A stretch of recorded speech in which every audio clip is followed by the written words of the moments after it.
Enjoy the taste of summer no matter what the weather when you head to Maverick for some Mountain Dew Baja Blast. You'll love the legendary, refreshing tropical lime flavor. And to make the sweetness last longer, Maverick now has it in 1-liter bottles. For a limited time, get 2 for $5, single purchase regular price. Plus, Adventure Club members get 25 bonus trail points with purchase. So blast into Maverick today and enjoy that unmistakable Baja flavor. Maverick, adventure's first stop.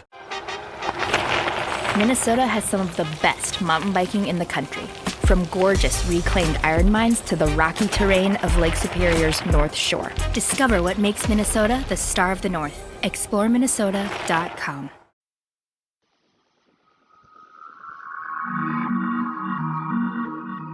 I'm Laurah Norton, and this is One Strange Thing, the show where we search the nation's news archives for stories that can't quite be explained.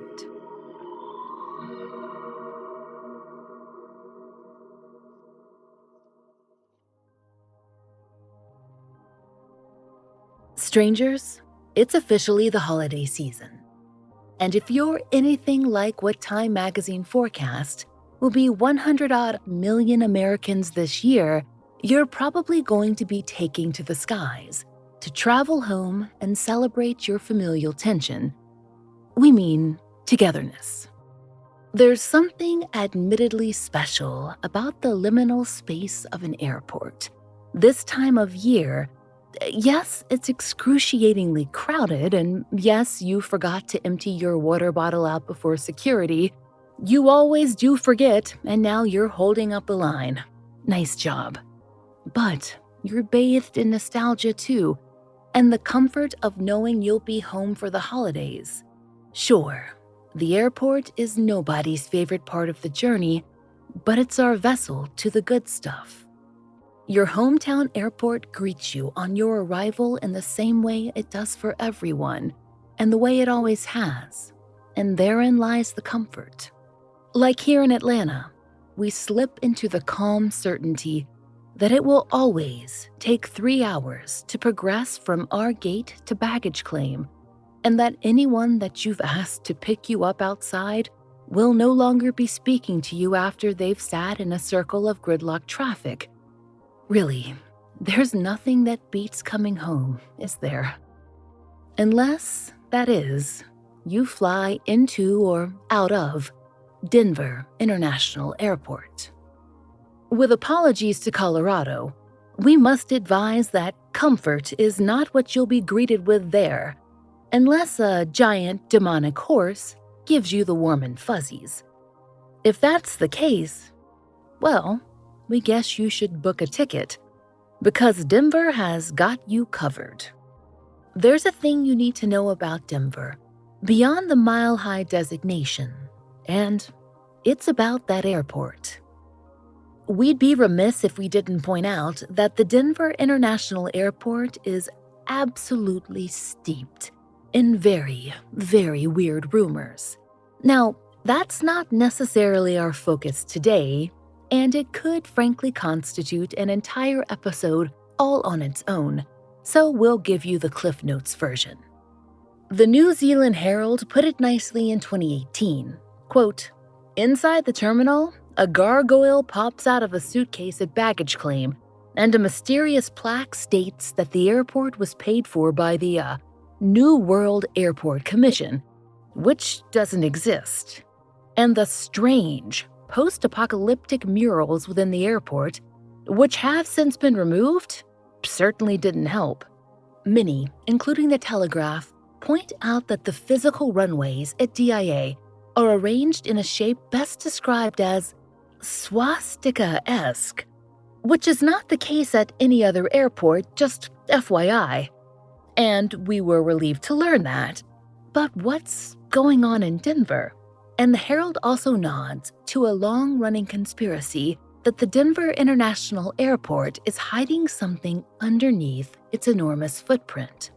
The airport is 53 square miles, twice the size of Manhattan, and it cost $2 billion more than it was supposed to. Denver already had an airport when the DIA project was announced. So, Why would this giant, creepy airport need to exist, if not to, say, hide in an Illuminati bunker? Of course, there are plenty of reasons a metropolitan hub would want a state-of-the-art airport, but the vibe is understandably weird and a little scary if you're a conspiratorial type. But we're here to drill in on one particularly weird facet of the DIA experience, one that technically happens before you even set foot in the airport. If you're familiar with Denver, or the surrealist art corner of the internet, a Venn diagram that we're increasingly convinced is a circle, then you know where we're going. And for the rest of you, we're thrilled to make the introduction. Are you ready? Okay. World, meet Bluecifer. Officially titled The Mustang, Bluecifer is the, loving nickname crafted by fans of this giant, arresting sculpture. Whether you're heading to the east or west terminal of Denver International, by train or by car or by bus, you'll see it. In fact, you don't have much of a choice. Bluecifer isn't big on politeness, as you'll come to find out. It's a larger-than-life, shiny blue horse reared back on its hind legs. Its mane stands straight up in spikes. The mouth is open mid-whinny, teeth bared, and the face is defined with dark striations of muscle. Its eyes are glowing, and they are bright red. Bluecifer is 32 feet tall. Per the city of Denver, that is roughly the same length as a school bus. City documents put the Mustang at a weight of 9,000 pounds and a cost of about $600,000 in early 90s money.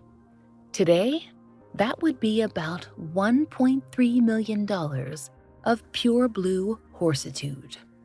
The Fort Collins Coloradan would later note that Bluecifer's placement might have been part of the problem. You can't walk up to Bluecifer. There were initially grand ideas for a park area off the airport road with the Mustang standing there, but those plans were shelved after 9/11. So when you see Bluecifer in person, it's in passing. You're headed down the road to your terminal, quite possibly in stop-and-go traffic. It's either a rapidly approaching flash of blue and red, or you have a chance to really stare at Bluecifer while worrying about whether you're going to miss your flight. And neither scenario seems to inspire much comfort. Almost immediately after its installation, people had questions about the Mustang. The Daily Sentinel reported in 2009 that a local real estate agent named Rachel Hulton was spearheading a movement. Where else in 2009 than on Facebook? There, she created a group called DIA's Hideous Blue Mustang Has Got to Go, a group whose purpose she summarized to the Daily Sentinel as asking, what exactly was the deal with that horse? Denver suburbanite Christy Carlson told the Daily Sentinel, "It's not an image you want in your head as you're about to board a plane. It just cracked me up the first time I saw it. My daughter asked me, 'Is that the devil's horse?'" And Adam Horst of Aurora said to the Colorado Public Radio, "The Mustang is very Colorado, and then it takes a hard left turn with the red eyes and the, blue." Put mildly, strangers, Bluecifer is polarizing. But hey, what public art isn't? Hardly worth a satanic nickname if you ask us. Or it would hardly be worth a satanic nickname. Except for one strange thing. Dear strangers, it will come as no surprise to some of you to learn that Bluecifer is, allegedly, cursed. And there's a compelling argument to be made. It certainly had a troubled journey to come to fruition, and we couldn't have picked a stranger home for a stranger horse if we'd tried. To start, there's a series of legal snafus that made the sculptor's creation almost a decade late. The city commissioned the work in 1992 for installation in 1996, but the date came and went without a giant horse to be seen. Rocky Mountain News reported that the city of Denver had been locked in ongoing negotiations with Bluecifer's sculptor about the particulars. According to Denver City Page, this mostly had to do with missed deadlines and outstanding payments. And, initially, it wasn't even supposed to be a sculpture of a giant horse.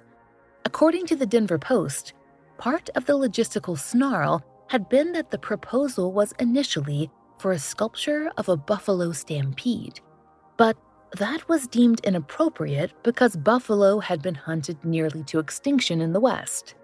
So the artist, a horse lover, proposed something different. And it stuck. Per Colorado Public Radio, it was technically a challenging project. Luis Jimenez, the sculptor, was no stranger to enormous sculptures, but this one was the largest he'd ever attempted, and it had to withstand outdoor conditions. And there's no easy way to paint a giant horse, particularly not when, per CPR, Luis's painting incorporated flake, the glitter used on cars, as well as a complicated airbrushing process of no less than 6 colors at any given spot on the sculpture. As Dale Conkright, a colleague and friend of Luis, told CPR, the engineering of the Mustang process was challenging, to the point that Luis said, jokingly, "You know, this work is going to kill me."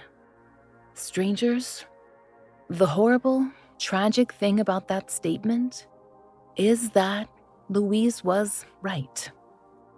In 2006, Luis was 65, and he'd become a celebrated artist. A wire obituary in the Fort Pierce Tribune wrote that his, quote, massive fiberglass objects depicting Hispanic and Native American dancers, cowboys and barrio workers with contorted faces, and neon-colored spray-painted clothing made him a controversial and easily recognized international figure in the art world. The obituary goes on to say that Luis had died in an accident at his studio. He'd been working on a 32-foot-high sculpture that had been in development for more than a decade, when a piece of that sculpture came loose and crushed him against a steel support. We'll give you one guess what that sculpture was. 2 years later, the Daily Sentinel reported that Bluecifer, which they refer to as the Mustang sculpture, was installed and dedicated. A number of Luis's family members were there for the ceremony, including his daughter Elisa. She told the Daily Sentinel, "What it meant to our father is that it was a beautiful, amazing piece of sculpture that he was going to work on and that he was going to finish and complete, like all the other amazing works that he'd done in his lifetime. For us, it's something different. When you look at the horse, you should think about the man who sacrificed his life to make it." It was a story that was attracting attention. And the horse was attracting attention too, from those who hated it and the fact that someone had died making it, and from those who loved it. When you're in winter's favorite town, the snow-covered mountains surround you. A historic Main Street charms you.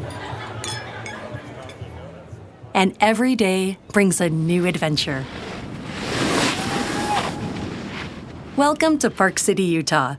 Naturally, winter's favorite town. Join the experience at visitparkcity.com. Boston Proper is for women who love distinctive style in styles that don't define them. Boston Proper designs are unique and made to fit flawlessly. You know that fashion changes, but style is forever, and yours is your very own. Boston Proper creates original pieces and curates entire collections for any season. Confident women wear Boston Proper as an expression of who they are, with chic, polished styling and unforgettable looks that get noticed. Anytime, every day, and on any occasion. From classic and iconic to on-trend and of the moment, Boston Proper creates one-of-a-kind pieces to bring exclusive looks and elevated outfits to you only the way Boston Proper can. Boston Proper is your source for those must-have items made to fit flawlessly. When you want that certain something in everything you wear Boston Proper. Sign up for VIP access and enjoy 20% off. Shop at bostonproper.com and wear it like no one else. The New York Times ran a piece in 2009 headlined, "Behold Big Blue Horse. Many in Denver say, nay." We're surprised how long that pun took to show up in this story, if we're being totally honest. The Times reported that a poetry slam was in the works so that Denverites could deliver horse-themed haikus, of which, at press time, roughly 250 had been written. One posted on Facebook read as follows: "Anxiously I fly. Apocalyptic hellbeast fails to soothe my nerves." And another, "Big blue horse beckons. Fiery red eyes glowering. The goodbye one-horse town." The intrepid Times reporter on this story made one other important observation. Airport administrators and art experts were very adamant that Bluecifer wasn't going anywhere. And that turned out to be true, though not particularly because the people loved the sculpture. Per the Daily Sentinel, Denver city regulations require public art installations to remain where they are for at least 5 years after installation. The thought being that the public will probably balk at anything at first, but they'll warm up to it as time goes on. If an exception were to be made, we imagined structural damage would be an easy scapegoat, or scape horse. Anyway, in May of 2010, the Daily Sentinel reported that Bluecifer's fiberglass body was beginning to show wear earlier than expected, and some visible cracks had formed. But rather than shrug and take the easy way out of, "Oh no, guess the giant scary horse can't handle it," the airport repaired those cracks with caulk and paint, and Bluecifer lived on to winning another day. So, strangers, do you remember the bizarre array of rumors about Denver International Airport that we mentioned at the top of the episode? Most of those existed before Bluecifer, but boy, he did not help. And DIA, to its credit, has not only kept Bluecifer alive and well in the nightmares of Denver area children, but, especially recently, the airport has leaned into all manner of conspiratorial rumors. In 2016, they brought a journalist from a local Fox affiliate below DIA's surface, ostensibly to prove that it was all infrastructure and no Illuminati. But airport spokesman Heath Montgomery didn't exactly leave a squeaky clean, nothing to see here kind of impression. For one, the journalist noticed a sketch of an alien on one of the walls down there, and he asked about it. Heath Montgomery replied, "We don't know where the alien sketch came from. It's been here for years."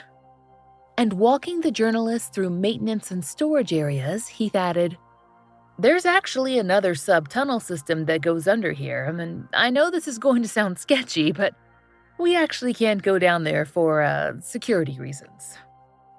And in 2019, a massive renovation project led the airport to really get its tinfoil hat on. Art displayed on construction walls nodded to all the airport's major conspiracies, with Bluecifer making several appearances.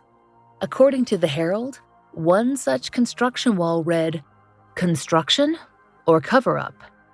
And other promised upgrades were on the way, including but not limited to a secret portal to the underworld, streamlined security, new Illuminati headquarters, a remodeling of the lizard people lair, and another misunderstood mural. As one of the ad agency types responsible for the signage told Adweek, instead of saying "pardon our dust," it's all about the lizard people.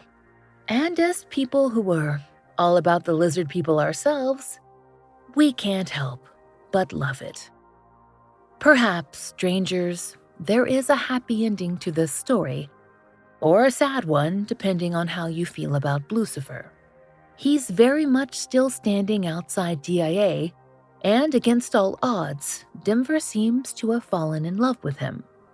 Remember Rachel Holton, the realtor turned anti-Bluecifer Facebook moderator? By the end of 2009, she'd come around. Sort of.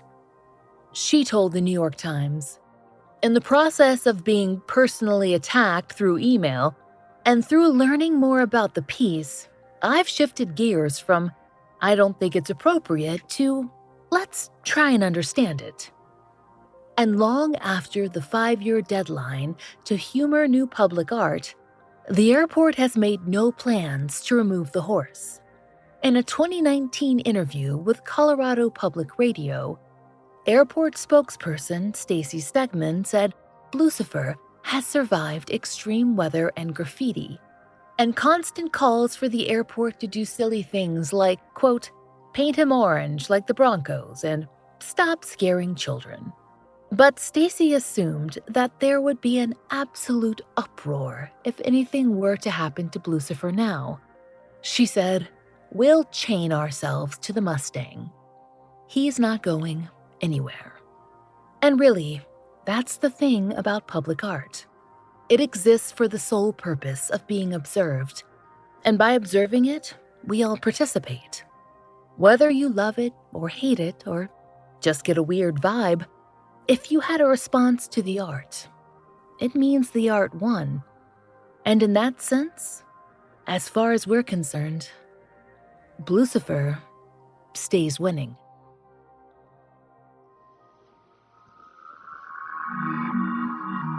We hope you'll join us next time for another real-life story from the fine print of America's local papers.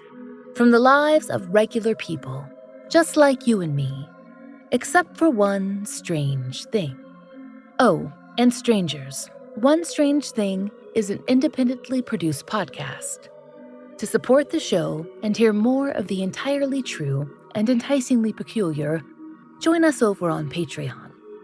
There, you'll get ad-free early releases of our regular episodes, full-length bonus episodes, blogs, and monthly live streams, all for $5 a month. We hope you'll check it out. There's a link in the show notes.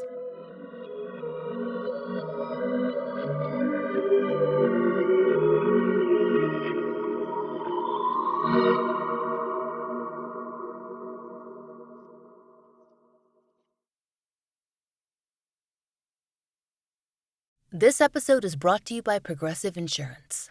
Whether you love true crime or comedy, celebrity interviews or news, you call the shots on what's in your podcast queue. And guess what? Now you can call them on your auto insurance too with the Name Your Price tool from Progressive. It works just the way it sounds. You tell Progressive how much you want to pay for car insurance, and they'll show you coverage options that fit your budget. Get your quote today at Progressive.com to join the over 28 million drivers who trust Progressive. Progressive Casualty Insurance Company and Affiliates. Price and coverage match limited by state law. Election Day is Tuesday, November 5th. Now is the time to make a plan. Whether you plan to vote absentee by mail, in person at your county auditor's office before Election Day, or at your polling place on November 5th, it's important you take steps now to make your plan at voterready.iowa.gov. Remember, Election Day is Tuesday, November 5th. Find more info at voterready.iowa.gov. This message is presented by the Iowa Secretary of State.